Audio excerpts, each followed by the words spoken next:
Hello everyone, welcome back to my YouTube channel. तो आज हम पढ़ेंगे आपका केमिस्ट्री 133 इसका नेक्स्ट पार्ट। ठीक है, तो यार बज रहे हैं रात के 1। ठीक है, कितने बज रहे हैं यार? रात के 1 बज रहे हैं। ठीक है, और मैं क्या कर रही हूँ, यहाँ पर रिकॉर्ड कर रही हूँ क्योंकि मुझे नींद नहीं आ रही है इसलिए। और जो इससे पहले के लेक्चर से यार एक बारी ना आप लोग मुझे कमेंट ज़रूर करना कि पहले कौन से कोर्स मुझे कराने, क्योंकि सबके कोर्स कराने आपको पता है। केमिस्ट्री के 4 पार्ट दे चुकी हूँ मैं, आज 5th पार्ट होगा आई हो, या फिर 3 दे चुकी हूँ, मुझे खुद भी याद नहीं है। तो अब देखो यार, एग्ज़ाम में ना अभी आपके सिर्फ 3 महीने बाकी हैं, 3 भी नहीं बेसिकली। क्या आपको स्केड्यूल चाहिए, क्या आपको, तो मुझे बता दीजिए। मैं आपके लिए एक वीडियो प्यारी सी शूट करूँगी, प्यारी सी छोटी वीडियो। उस छोटी वीडियो में हम स्केड्यूल की बात करेंगे कि कैसे आपको पढ़ना है। ठीक है, कैसे आपको फॉलो करना है, कौन सा पाथवे फॉलो करना है जिससे आप क्या कर सको, पढ़ सको अच्छे से, है ना। वॉइस अगर मेरी कम आ रही है तो मुझे आप ज़रूर बताना, तो मैं थोड़ी सी तेज़ कर लूँगी। सब लोग सो चुके हैं, सिर्फ मैं जाग रही हूँ मेरे घर में, और हम पढ़ रहे हैं। ठीक है, क्यों पढ़ रहे हैं? क्योंकि आपका ज़रूरी है ना इम्पॉर्टेंट चीज़ की मुझे कराना। अब मेरी वॉइस थोड़ी ठीक लग रही होगी बिकॉज़ मैंने मेडिसिन ले ली है मुश्किलों से, और खा ली है बहुत मुश्किल से। तो यहाँ पर हम पढ़ेंगे आपके, देखो केमिकल एनर्जेटिक्स में जो आपका एनर्जेटिक्स वाला पार्ट है ना बच्चों ओके, जो एनर्जेटिक्स वाला पार्ट है आपका, ये क्या हो रहा है यार, इतना मोटू सा क्यों हो रहा है ये? काफ़ी मोटू लग रहा है, तो हम इसको पतला नहीं कर सकते? अरे कर सकते हैं यार। ठीक है, यहाँ से कर सकते हैं। तो आज रेड से ही पढ़ा रही हूँ, आज हम ग्रीन से पढ़ेंगे। ठीक है, थोड़ा अच्छा सा लगेगा। ओके, तो यहाँ पर मैं क्या बोल रही थी, आपका जो केमिकल एनर्जेटिक्स है ना बेसिकली, उसमें आपका थर्मोडाइनमिक्स। तो आज भी जो आप पढ़ोगे ना नेक्स्ट, वो भी थर्मोडाइनमिक्स है। उसमें आप second low, third low, entropy and entropy, enthalpy में आपको करा चुकी थी। एंट्रोपी करेंगे, स्पॉन्टेनियस रिएक्शन करेंगे, नॉन स्पॉन्टेनियस रिएक्शन करेंगे, कहाँ पर क्या चीज़ होती है उस बारे में डिस्कस करेंगे। देन उसके बाद आपका इक्विलिब्रियम है, यानी आपने जो इक्विलिब्रियम पढ़ा था, और आपका केमिकल इक्विलिब्रियम और आयनिक इक्विलिब्रियम, 2 टाइप के होते हैं ना इक्विलिब्रियम, 2 पार्ट्स में बटा होता है आपका। तो केमिकल वाला जो फिर भी इजी होता है, पर आयनिक वाला जो होता है थोड़ा सा टफ होता है, जो मुझे भी टफ लगता था क्लास 12th में। ठीक है, और यहाँ पर शायद 11th में, सॉरी 11th में आपका इक्विलिब्रियम। ठीक है, उसके बाद ऑर्गेनिक केमिस्ट्री है। ऑर्गेनिक केमिस्ट्री में आपकी रिएक्शंस वही सारी की सारी।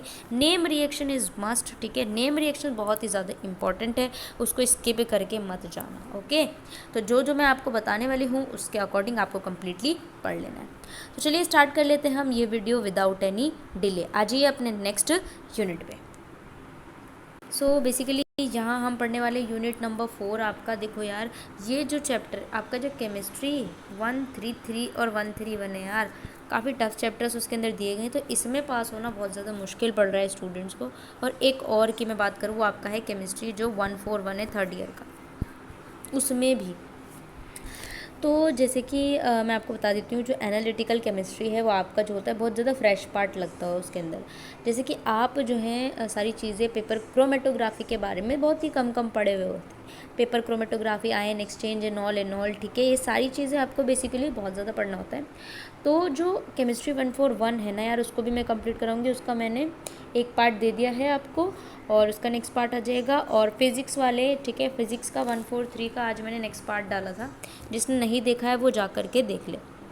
आज हम केमिस्ट्री 133 स्टार्ट करेंगे, और मैं आपको प्रॉपर स्केड्यूल दे दूँगी, उसके अकॉर्डिंग आप मुझे बता देना। एक वीडियो आएगी यार, सबको देखनी है, शेयर करनी है, कि सारे डिटेल लेक्चर जो आपने, जो भी स्टूडेंट जितने भी थे जिन्होंने कमेंट किया था मुझे, उन सभी का स्केड्यूल बनेगा।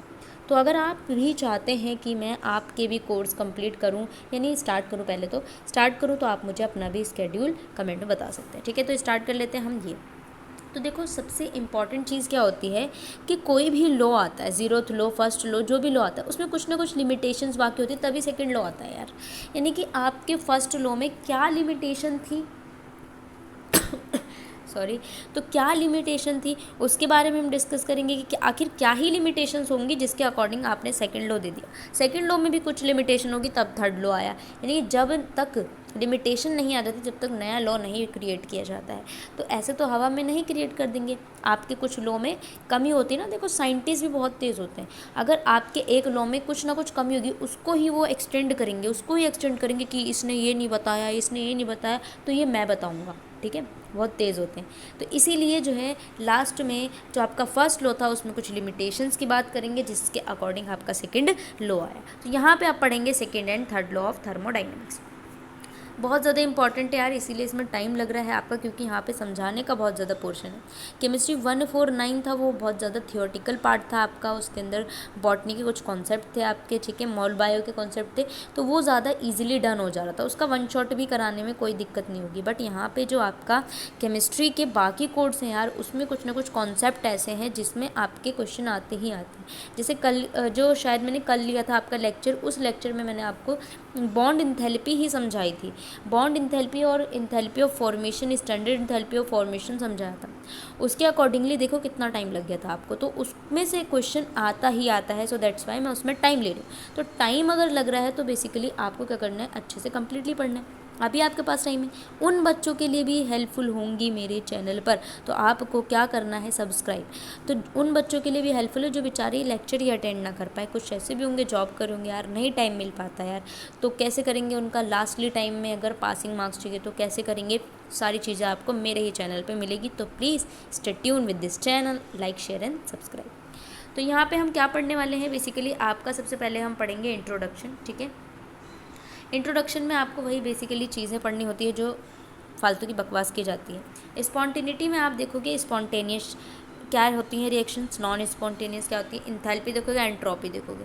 यहाँ पे इंथैल्पी जो होती है बेसिकली हीट होती है, हीट, ठीक है।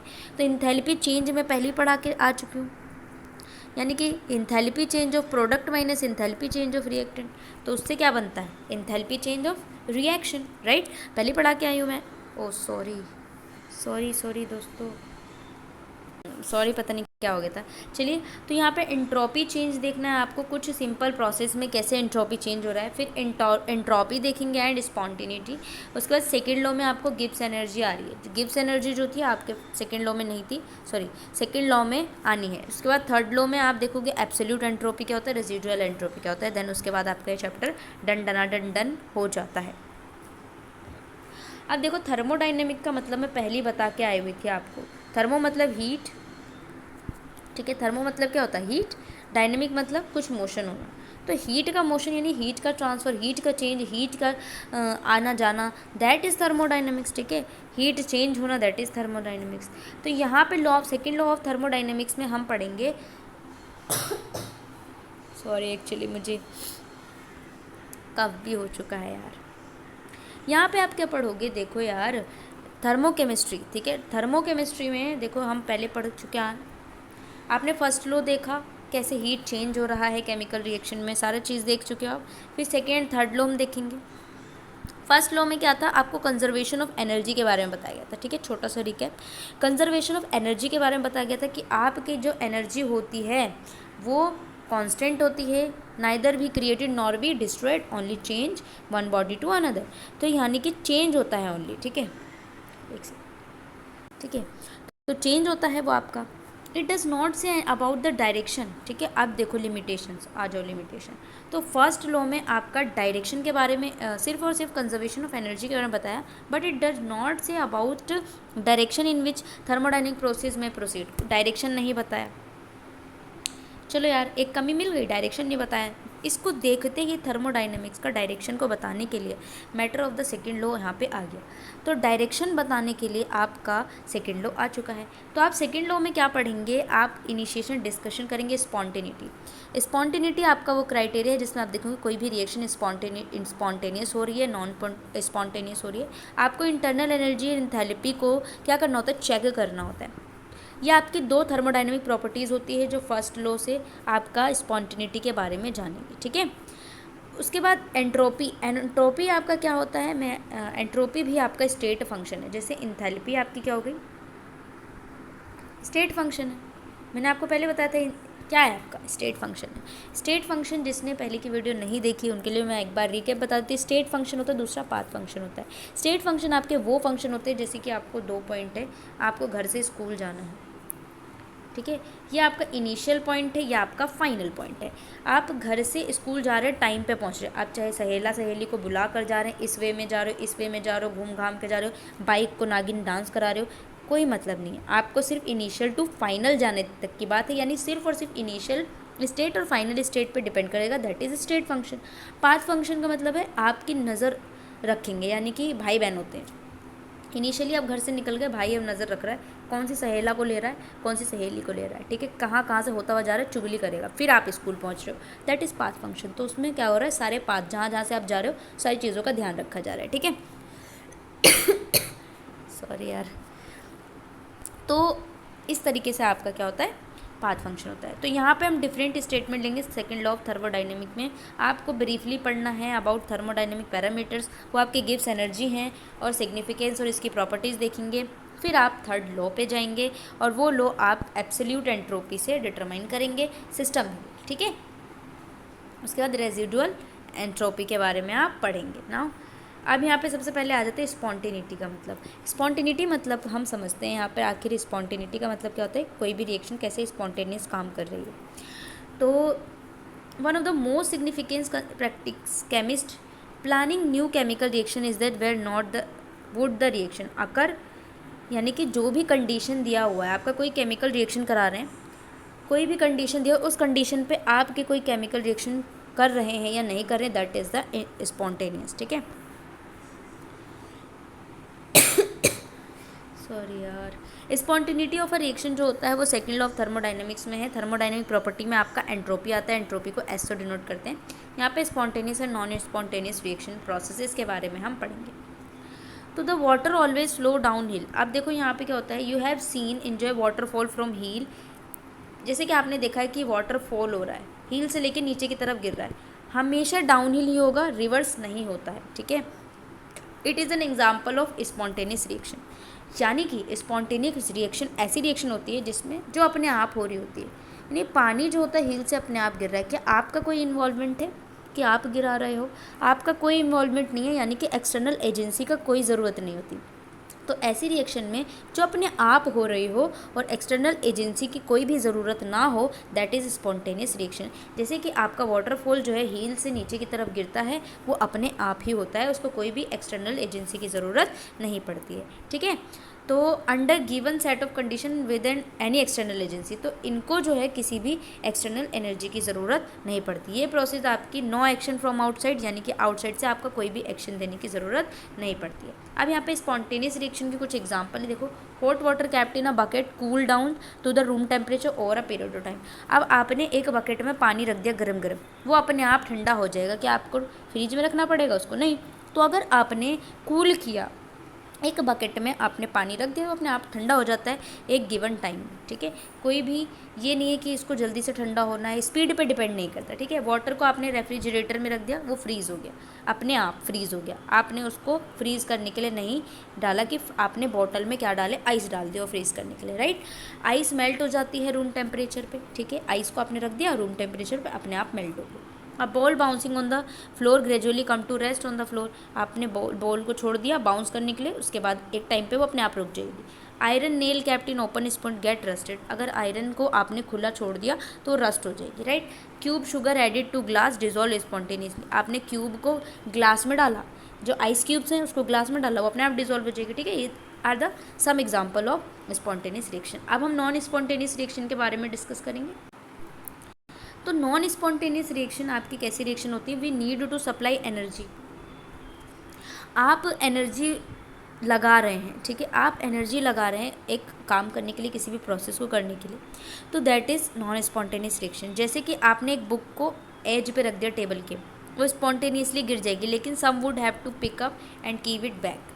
तो देखो स्पॉन्टेनियसली अगर आपने कोई बुक रख दिया, एज पर रख दिया टेबल के, वो अपने आप गिर जाएगी क्या? बिल्कुल गिर जाएगी। पर उसको संभालने के लिए क्या करना होगा, दोबारा से रखने के लिए आपको एक्सटर्नल एजेंसी, अपना हाथ की ज़रूरत होगी उसको संभालने के लिए, दोबारा रखने के लिए, ठीक है। That is spontaneous non spontaneous reaction, ठीक है।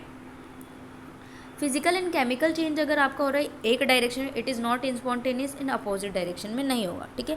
Both spontaneous and non spontaneous process आपकी पॉसिबल होती है। स्पॉन्टेनियस प्रोसेस जो होगी आपकी वो खुद से होगी, और इसमें जो नॉन स्पॉन्टेनियस है उसमें एक्सटर्नल एजेंसी की ज़रूरत पड़ती है, ठीक है। सॉरी यार, चलिए अब आपको पढ़ना है इंथैल्पी एंड स्पॉन्टेनिटी क्या होती है, ठीक है। अब हम एग्जांपल लेंगे, जैसे कि आपने पहले एग्जांपल लिया था वाटरफॉल होता है, ठीक है, फॉलिंग फ्रॉम द टेबल, और बुक फॉल कर रही है। वाटरफॉल आपने देखा, बुक भी फॉल कर रही है टेबल से। We not here in both the cases the potential energy of the system decreases हो रही है। आपको देखो एक चीज़ आपने पढ़ेगी, ऊपर से नीचे अगर जा रही कोई ऊपर से नीचे यानी कि पानी गिर रहा है, पोटेंशियल एनर्जी आपकी हाइट पर होती है, ठीक है। अगर पानी आपका गिर रहा है यानी कि यहाँ पे पोटेंशियल एनर्जी डिक्रीज़ हो रही है, क्योंकि हाइट पर हमेशा पोटेंशियल एनर्जी लगती है और काइनेटिक एनर्जी हमारी मोशन करने में लगती है। तो इसीलिए यहाँ पर जो है आपने देखा कि बुक फॉल कर रही है अगर टेबल से और वाटर फॉल हो रहा है ऊपर से, तो यहाँ पे क्या था, इन दोनों केसेस में आपका पोटेंशियल एनर्जी जो थी वो डिक्रीज़ कर रही थी। इंटरनल एनर्जी रिलेटेड है किससे, थर्मोडाइनमिक प्रॉपर्टी से। इंथैल्पी आपका क्या होता है, इंथैल्पी मैंने आपको बताई थी एच से डिनोट करते हैं, change in enthalpy delta H से डिनोट करते हैं। इसका एनालॉगस होता है एनर्जी, तो मैंने यही बोला ना, एनर्जी यानी कि हीट और एनर्जी क्या है आपकी, इंथैल्पी है, ठीक है। डिक्रीज इंटरनल एनर्जी और इंथैल्पी मेक प्रोसेस स्पॉन्टेनियस। जब आपकी इंटरनल एनर्जी या फिर इंथैल्पी, ठीक है, डेल्टा एच डिक्रीज हो, नेगेटिव में होता है, उस टाइम पे आपकी प्रोसेस जो होती है वो क्या होती है, स्पॉन्टेनियस होती है, ठीक है। ये याद में रखना है आपको कि आपकी जो स्पॉन्टेनियस रिएक्शन है वो आपकी हमेशा क्या होगी, एक्सोथर्मिक होगी। एक्सोथर्मिक का मतलब, जिसने नहीं देखा वो आपको आप फर्स्ट लेक्चर देखिए, उसमें मैंने एक्सोथर्मिक एंडोथर्मिक के बारे में बताया है, लेकिन मैं यहाँ पे भी बता देती हूँ। एक्सोथर्मिक प्रोसेसेस आपकी ऐसी प्रोसेस होती है जिसमें हीट जो होती है वो रिलीज होती है केमिकल रिएक्शन के अंदर। तो जब आपकी स्पॉन्टेनियस रिएक्शन होती है तब वो एक्सोथर्मिक है। एक्सोथर्मिक होगी तो आपकी जो इंथैल्पी होगी वो डिक्रीज़ होगी, ठीक है। क्या होगी, इंथैल्पी डिक्रीज़ होगी, ठीक है। कॉमन एग्जांपल ले लेते हैं यहाँ पे एक्सोथर्मिक रिएक्शन का, जैसे कि मैंने आपको पहले ही बताया था कंबशन ऑफ मीथेन।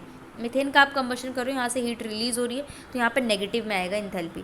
तो इंथैल्पी ऑफ रिएक्शन है, आपका आर का मतलब है रिएक्शन के लिए, इंथैल्पी ऑफ रिएक्शन नेगेटिव में है, तो आपकी जो स्पॉन्टेनियस रिएक्शन होगी उसमें जो आपका इंथैल्पी चेंज होगा वो नेगेटिव होगा। तो नेगेटिव का मतलब क्या हो गया, ये आपका एक्सोथर्मिक प्रोसेस और दूसरा example acid base neutralisation, rusting of iron, यह आपके इसमें कुछ एग्जांपल है। दूसरी तरफ आपको देखना है, देखो कुछ ना कुछ आपके एक्सेप्शन भी होते हैं बेसिकली।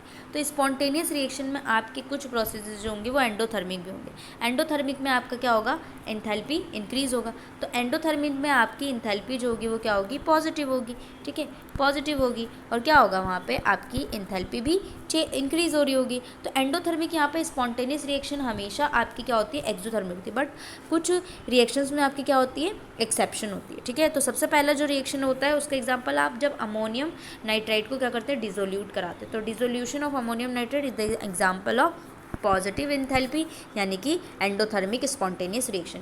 डिकम्पोजिशन आप कर रहे हो नाइट्रोजन पेंटाऑक्साइड्स का, या फिर इवेपोरेशन कर रहे हो वाटर का आप रूम टेम्परेचर पे, या फिर आपका डिकम्पोजिशन हो रहा है मर्क्यूरी का इस पर, ठीक है। सॉरी यार अगर डिस्टर्ब हो रहे हो आप लोग तो ये सारे एग्जाम्पल जो हैं वो ये सारे एग्जाम्पल जो हैं वो आपके एक्सोथर्मिक नेचर ऑफ रिएक्शन को फेवर करते हैं स्पॉन्टेनिटी को, पर गारंटी नहीं है कि ये सेम में चले। You can not use enthalpy criteria for spontaneity, ठीक है। उसके बाद हम बात करेंगे एंट्रोपी की। एंट्रोपी देख लेते हैं, डायरेक्शन ऑफ स्पॉन्टेनियस चेंज, ठीक है, यानी कि जो स्पॉन्टेनियस रिएक्शन है उसमें चेंज हो रहा है डायरेक्शन का, उसको किसने दिया था, जर्मन फिजिस्ट, क्या नाम था उनका, रुडोल्फ क्लोसियस ने दिया था, ठीक है। इन्होंने एंट्रोपी का कॉन्सेप्ट दिया था, एक न्यू थर्मोडाइनमिक क्वांटिटी होती है 2 डिकेड्स में, ठीक है। अब यहाँ पे देखो सम एग्जांपल लेंगे स्पॉन्टेनियस प्रोसेस का, उसको एनालाइज करेंगे। तो पहला एग्जांपल आपने लिया कि हॉट वाटर को हमने बकेट में रख दिया, अपने आप ठंडा हो जाएगा रूम टेम्परेचर पर, ठीक है, जो पहले मैंने आपको एग्जांपल बताया था। इस केस में क्या हो रहा है, जो मॉलिक्यूल्स है हॉट वाटर के, मॉलिक्यूल जो है बकेट के, उसमें काइनेटिक एनर्जी ज़्यादा है। तो जैसे कि आपके जो वाटर मॉलिक्यूल्स हैं बीच में, उनमें क्या है, गर्मी है यानी कि हॉट है, ठीक है, उसको आपने रख दिया, उसमें काइनेटिक एनर्जी बहुत तेज़ी से लगेगी, हाई काइनेटिक एनर्जी, ताकि वो ठंडा करे जल्दी से। काइनेटिक एनर्जी आपकी किससे होती है, एब्सोल्यूट टेम्परेचर के डायरेक्टली प्रोपोर्शनल होती है। तो जितना टेम्परेचर बढ़ेगा उतना काइनेटिक एनर्जी होगी। तो आपका हॉट वाटर है, इसका मतलब क्या हो रहा है, टेम्परेचर बढ़ रहा है, टेम्परेचर बढ़ रहा है तो काइनेटिक एनर्जी बढ़ रही है, तो एनर्जी आपकी डिसिपेटेड हो जाएगी यानी डिस्पर्स हो जाएगी मॉलिक्यूल्स में, एयर जब विक्टिनिटी आ जाएगा फ्लोर एंड बकेट पे आ जाएगा। तो रैंडम मोशन के कारण जो मॉलिक्यूल्स का रैंडम मोशन हो रहा है उससे आपका एयर एंड फ्लोर पे एनर्जी फर्दर स्प्रेड आउट हो रही है इन्फिनाइट सराउंडिंग में। तो ये प्रोसेस आपकी स्पॉन्टेनियस होती है till the temperature of water in bucket में रहेगा, ठीक है, जब तक की। अगर हम इसको रिवर्स कर रहे हैं इसका मतलब ये चीज़ इम्पॉसिबल होगी, रिवर्स नहीं होगी, it never can happen. Molecules of air a bucket of the floor eight the same temperature bucket and water in it transfer their energy आपकी होगी बकेट से हॉट से, from them conclude energy spontaneous यानी कि disperse होना। तो ये आपकी एनर्जी जो है वो पूरे में प्रोसेस में क्या हो रही है, स्प्रेड आउट हो रही है। दूसरा एग्जाम्पल आपने लिया था स्पॉन्टेनियस रिएक्शन का कि आपका सेंट होता है। सेंट अगर आप डालते हो रूम में, ठीक है, वो स्प्रेड आउट हो जाता है, आपने डाला स्प्रेड आउट हो गया, ठीक है। When we open bottle of scent anywhere, आपने कहीं भी खोला सेंट में स्पॉन्टेनियसली हो रहा है पूरे होल ऑफ द रूम के अंदर। तो ये स्पॉन्टेनियस है, अपने आप हो रहा है कि हमने बॉटल ओपन की तो उसका जो स्मेल है उसकी जो फ्रेगरेंस है वो पूरे रूम में स्प्रेड आउट हो गई, ठीक है, स्पॉन्टेनियस रिएक्शन है। हाँ, यहाँ पे और एग्जांपल है जैसे कि आप इवैल्यूएशन कर रहे हो, ठीक है, काफ़ी एग्जांपल्स हैं यहाँ पे, और एक एग्जांपल है आपका यहाँ पे एक्सपेरिमेंट के थ्रू है, ठीक है। जैसे कि यहाँ पर आपका एक चीज़ है कि आपने स्पॉन्टेनियस रिएक्शन कैसे कर रहे हो, वैक्यूम है आपका डिस्पर्जल इस तरीके से लगा, आपका ए है और बी है, इसको आपने खोल दिया, ठीक है, इस वाले को आपने अगर लॉक को खोल दिया, यहाँ पे ये मॉलिक्यूल्स जो हैं वो इसमें भी फैल जाएंगे। तो ये स्प्रेड आउट हो रहा है, अपने आप फैल जाएंगे, ठीक है, फैल जाएंगे। तो ये स्पॉन्टेनियस एक्सपेंशन होगी, ठीक है। इन दिस स्पॉन्टेनियस प्रोसेस में आपका क्या हो रहा है, इंटरनल एनर्जी जो हो रही है वो जीरो हो रही है as the temperature does not change. For then ideal internal energy depends on the temperature. तो बेसिकली आपकी एक आइडियल गैस के लिए क्या होता है, टेम्परेचर आपके कांस्टेंट है, जब टेम्परेचर आपका कांस्टेंट होगा तो आपकी इंटरनल एनर्जी जो होगी वो जीरो हो जाएगी। तो इंटरनल एनर्जी आपकी जीरो हो जाएगी क्योंकि टेम्परेचर पे डिपेंड ही नहीं कर रहा है। फर्दर आपने गैस को एक्सपेंड किया वैक्यूम में, ठीक है, यानी एक्सपेंशन हो रहा है आपका गैस का। तो अगेंस्ट जीरो अपोजिंग प्रेशर इसमें कोई भी वर्क एक्सपीरियंस नहीं हो रहा है। तो आपको पता है पी डी वी जो होगा वो जीरो हो जाएगा, हमने कोई भी एक्सप्रेशन नहीं लगाया है, कोई भी एक्सटर्नल फोर्स नहीं दिया है, तो उसमें क्या होगा, वर्क जीरो हो जाएगा। वर्क आपका क्या होता है, पी डी वी तो होता है। तो यहाँ पे जो इंथैल्पी आएगी, अब देखो आपकी जो फर्स्ट लॉ के according delta H is equals to delta U plus P D V होता है, ठीक है, पी डी वी आपका वर्क होता है, डेल्टा यू प्लस डब्ल्यू, तो ये आपका जीरो हो जाएगा। तो ये आपकी इंथैल्पी जो होगी वो इंटरनल एनर्जी के बराबर हो जाएगी, ठीक है, ये है यहाँ पे। On the basis of examples considered, we can conclude that change in freedom of motion of a particle and dispersal the energy of motion determine the direction of spontaneous dispersal of energy। तो आपकी जो disperse हो रही है energy वो हम किसकी form में नापते हैं, एंट्रोपी के फॉर्म में नापते हैं। यानी कि ऑर्डरनेस जो होती है, यानी कोई भी ऑर्डर में कोई काम चल रहा है तो वो एंट्रोपी नहीं है, डिसऑर्डरनेस यानी dispersal of energy, energy disperse हो रही है, इसका मतलब वो आपको हम कैसे मेज़र करेंगे, एंट्रोपी की मदद से मेज़र करेंगे। Greater the dispersal greater the entropy, जितनी ज़्यादा गड़बड़ी होगी उतनी ज़्यादा एंट्रोपी होगी, ठीक है। And like enthalpy and entropy, entropy is a state function है आपका, एंट्रोपी आपका स्टेट फंक्शन है, ये सिर्फ इनिशियल एंड फाइनल स्टेट पे डिपेंड करता है, पाथ पे डिपेंड नहीं करता है, ठीक है, पहले पढ़ चुके हैं।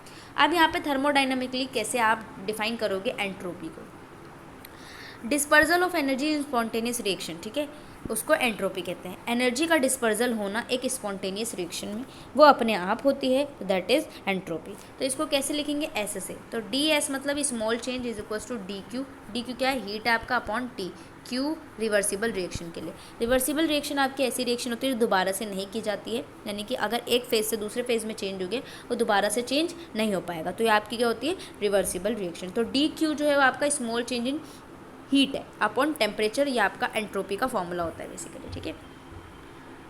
या आप देखो डी क्यू जो रिवर्सिबल है वो आपका हीट एक्सचेंज है between the system and surrounding के बीच में टेम्परेचर दिया हुआ है। इंपॉर्टेंट क्या है यहाँ पे, स्मॉल चेंज इन एंट्रोपी है, स्मॉल चेंज को आप डी एस से लिखते हो, ठीक है। Quantity easily interpret, heat and temperature जो होती है सिस्टम में वो आपका रेशियो होता है क्यू टी बाई दिस, ठीक है। अब अगर हम इसको इंटीग्रेट करेंगे, देखो इंटीग्रेट ऐसे करोगे देन यहाँ पे एंट्रोपी का डेफिनेशन आ जाएगा, ठीक है।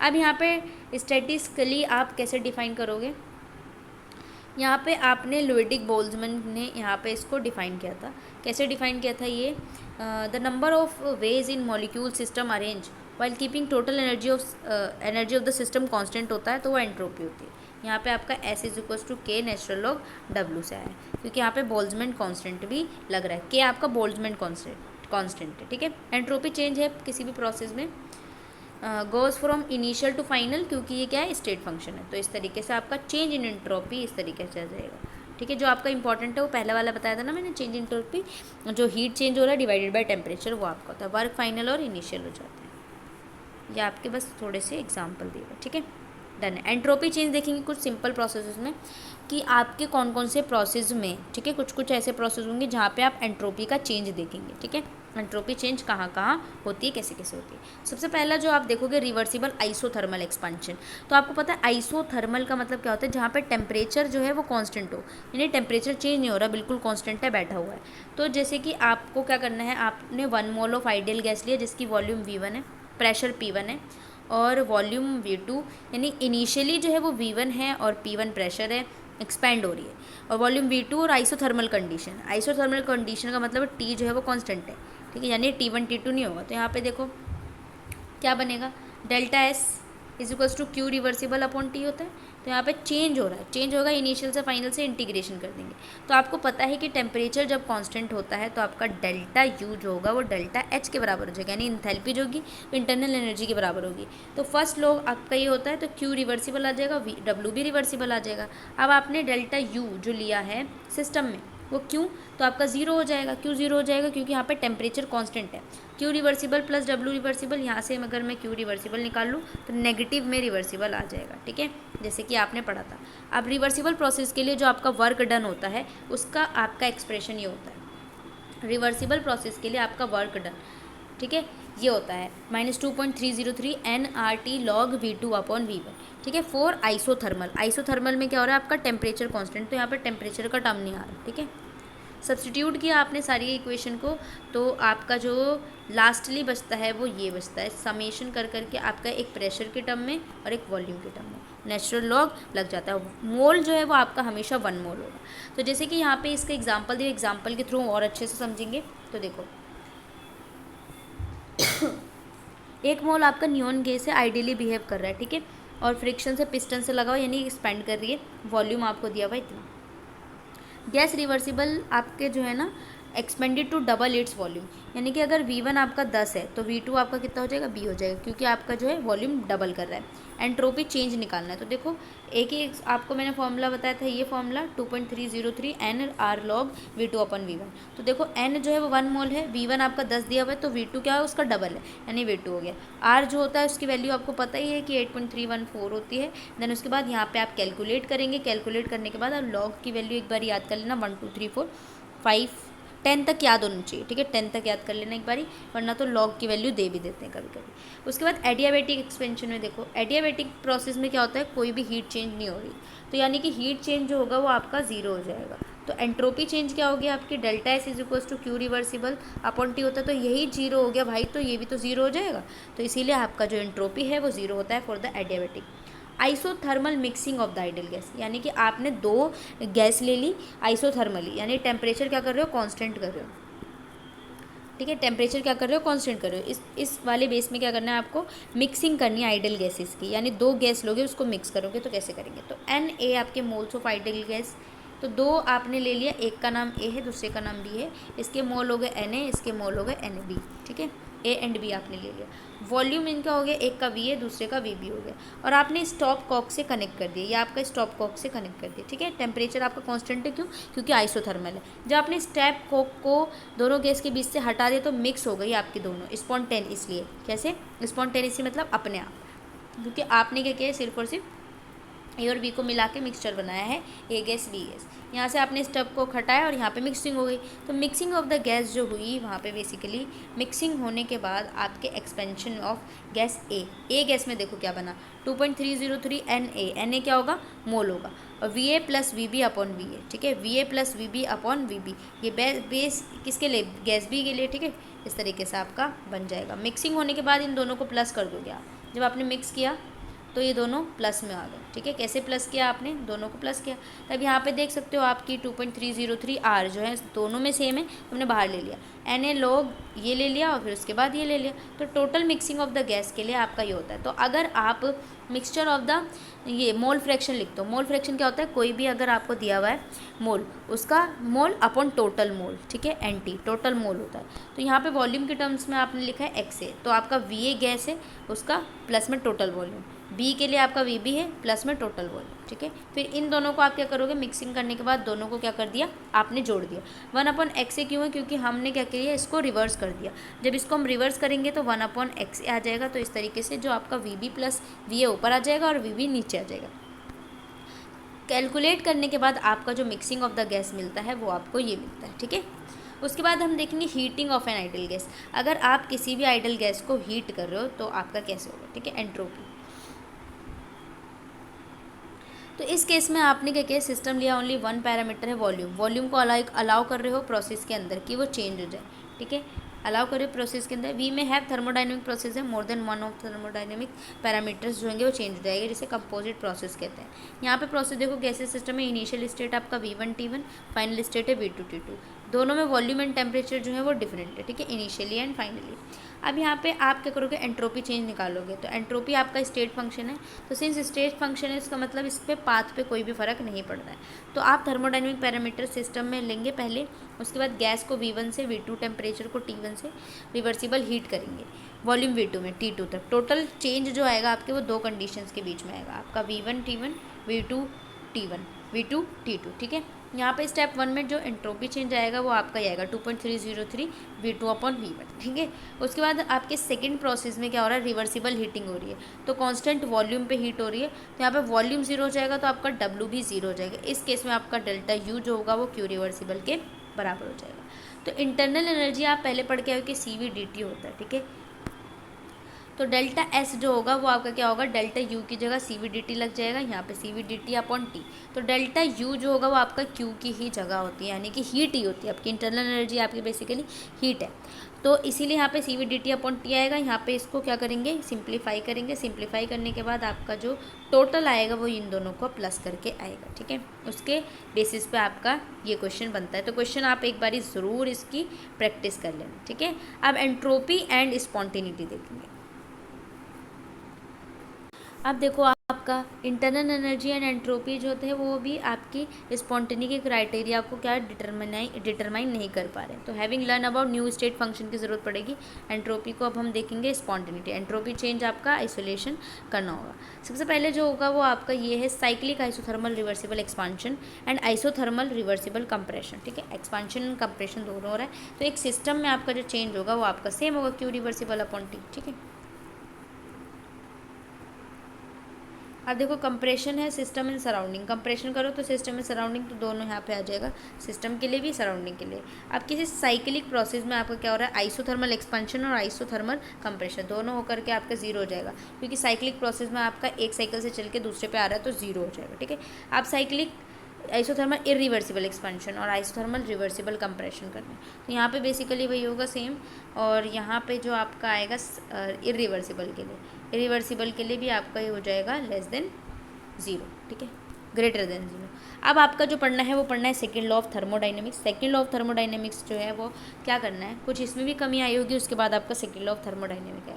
Beginning of this unit discuss and show first law of thermodynamic के बारे में हम देखेंगे, जिसमें आपका क्या था, कंजर्वेशन ऑफ एनर्जी था। इन्होंने डायरेक्शन के बारे में नहीं बताया कि प्रोसेस में कौन सा डायरेक्शन होगा। फर्स्ट लॉ ऑफ थर्मोडाइनमिक ने undergo process long energy conserve किया, ठीक है। अब यहाँ पे जो स्पॉन्टेनियस डायरेक्शन प्रोसेस है वो आपका कब हुआ, अपने आप सेकेंड लॉ में हुआ, ठीक है। Sum of entropy of system it surrounding increase for a spontaneous process, तो यहाँ पे डेल्टा एस जो होगा वो टोटल वो ग्रेटर देन 0 होगा, ठीक है। फर्दर नॉन स्पॉन्टेनियस प्रोसेस, आपका नॉन स्पॉन्टेनियस प्रोसेस इतना टोटल आपका 0 आया था सिस्टम प्लस सराउंडिंग में, ठीक है, सेकेंड लॉ में।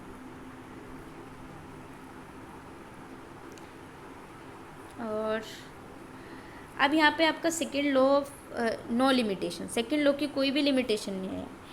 Eight the individual entropy change system of the sound, the only requirement for low total energy change जो आ रहा है वो आपको पॉजिटिव रखना है, बस ये आना है, ठीक है। एंट्रोपी चेंज जो होगा वो आपका सिस्टम में सराउंडिंग का वो नेगेटिव होगा। स्पॉन्टेनियस रिएक्शन जो होगी आपकी वो डिक्रीज़ होगी। तो एंट्रोपी जो होगा सराउंडिंग का वो इंक्रीज़ होगा, जिससे क्या होगा, सिस्टम की एंट्रोपी डिक्रीज़ होगी। तो सम ऑफ एंट्रोपीज़ जो होंगी ना वो आपके पॉजिटिव आ रही होगी। एग्जाम्पल के लिए spontaneity freezing of a liquid, आप क्या कर रहे हो, लिक्विड को फ्रीज कर रहे हो, ठीक है। तो एंट्रोपी क्या होगी, डिक्रीज़ हो जाएगी, ठीक है। यानी कि जो एंट्रोपी डिक्रीज़ हुई है वो आपके कंडेंसेशन जो हो रहा है by the increase in entropy surrounding में, ठीक है। टोटल एनर्जी चेंज होगी सिस्टम में सराउंडिंग से, वो पॉजिटिव होगी और वही आपका स्पॉन्टेनियस रिएक्शन होगा। तो यहाँ पे क्राइटेरिया स्पॉन्टेनिटी के लिए आप in terms of entropy change के बारे में पढ़ेंगे। तो लिमिटेशन जो होगा क्राइटेरिया ऑफ डिफरेंट सिस्टम का वो आप देखोगे, क्योंकि कैलकुलेट करना है आपको क्या, एंट्रोपी चेंज किसी भी सिस्टम का एज वेल एज सराउंडिंग का। तो एंट्रोपी चेंज होगा सिस्टम का वो स्ट्रेट फॉरवर्ड होगा। तो यहाँ पे जो आपका सिग्निफिकेंट स्टेटमेंट होगा सेकंड लॉ ऑफ थर्मोडायनेमिक्स का, यानी कि सेकंड लॉ को जो डिटरमाइन किया गया है वो अलग अलग साइंटिस्ट ने अपने अपने वर्ड में कहा है। तो सबसे पहला जो आता है वो आता है क्लॉसियस का। ये आपके पेपर में आता है कि क्लॉसियस के अकॉर्डिंग क्या करना है आपको, सेकंड लॉ ऑफ थर्मोडायनेमिक को क्या करना है, डिफाइन करना। तो heat can never pass from colder to warmer body. इसमें ये बोल रहा है कि आपकी हीट जो होगा वो कोल्ड बॉडी से वार्मर बॉडी तक पास नहीं होगी जब तक without some other change connected देव, जब तक कि कोई चेंज ना आ जाए, ठीक है। आखिर एट द सेम टाइम पे चेंज ना आ जाए। दूसरी वर्डों में कहें तो impossible to transfer from colder body to hotter body without doing some work. तो बेसिकली आपको क्या करना है कि यहाँ पे जो आपका ट्रांसफ़र होता है हीट का, वो ट्रांसफ़र जब तक नहीं होगा जब तक कि आप कुछ वर्क ना कर दो। हॉट बॉडी से लेकर के कोल्ड बॉडी, कोल्ड बॉडी से लेकर के हॉट बॉडी तक जब तक कि ट्रांसफ़र नहीं होती है आपकी हीट, जब तक कि आप कोई एक्सटर्नल सप्लाई ना दे दो, ठीक है, एक्सटर्नल एजेंसी ना करो। दूसरा होता है आपका Kelvin. It is all impossible by means of inanimate material agency to mechanical effect from any portion temperature of the coldest of the surrounding body. तो आपको इसमें बताना है कि इसमें कोई भी मटेरियल एजेंसी की ज़रूरत नहीं होती। केमिकल इफेक्ट को किसी भी पोर्शन ऑफ मैटर में ले आते हैं कूल करने के लिए। आपका टेम्परेचर जो होना चाहिए वो कोल्डेस्ट से, सराउंडिंग ऑब्जेक्ट से कोल्ड होना चाहिए, ठीक है। प्लैंक ने क्या बोला, it is possible to construct engine, engine को पॉसिबल है बनाना which will work in complete cycle में वर्क कर रहा हो और no effect except raising of weight and cooling of heat reservoir, ठीक है। दूसरे आए लुइस ने क्या बोला, इन एनी रिवर्सिबल रिएक्शन में टोटल एंट्रोपी जो होगी बॉडी की, ठीक है, वो इंक्रीज़ होगी। उन्होंने बोला कि किसी भी इरिवर्सिबल प्रोसेस में जो टोटल एंट्रोपी होगी वो आपकी चेंज होगी। कैल्विन प्लैंक ने कैसे बोला, एक साथ मिलकर भी बोला इन्होंने, ठीक है। ये भी आपका इंपॉर्टेंट है। Thermal efficiency cyclic heat engine की <1 होती है और <100% होती है thermal efficiency of cycle heat engine की, ठीक है। When say that he efficiency of heat engine can never भी 100% नहीं होता है, यानी कि कोई भी हीट चेंज जो होता है ना वो आपका कम्प्लीटली हीट इनटू वर्क में चेंज नहीं हो पाता है। तो यहाँ पे जो हम पढ़ेंगे रियली रिवर्सिबल रिएक्शन के बारे में पढ़ेंगे। तो यहाँ पे अगर आपने क्या किया, रिवर्सिबल इंजन को entire amount of heat absorb करा के काइनेटिक एनर्जी में करा दे गैस मॉलिक्यूल, तो वो फास्ट मूव करने लग जाएंगे, जिससे हीट एब्जॉर्ब होगा वो आपका कन्वर्ट हो जाएगा वर्क में। वो 100% एफिशिएंसी होगी, पर किसी भी इंजन की 100% एफिशिएंसी नहीं होती है, तो कुछ ना कुछ एरर्स उसके अंदर ज़रूर आते हैं।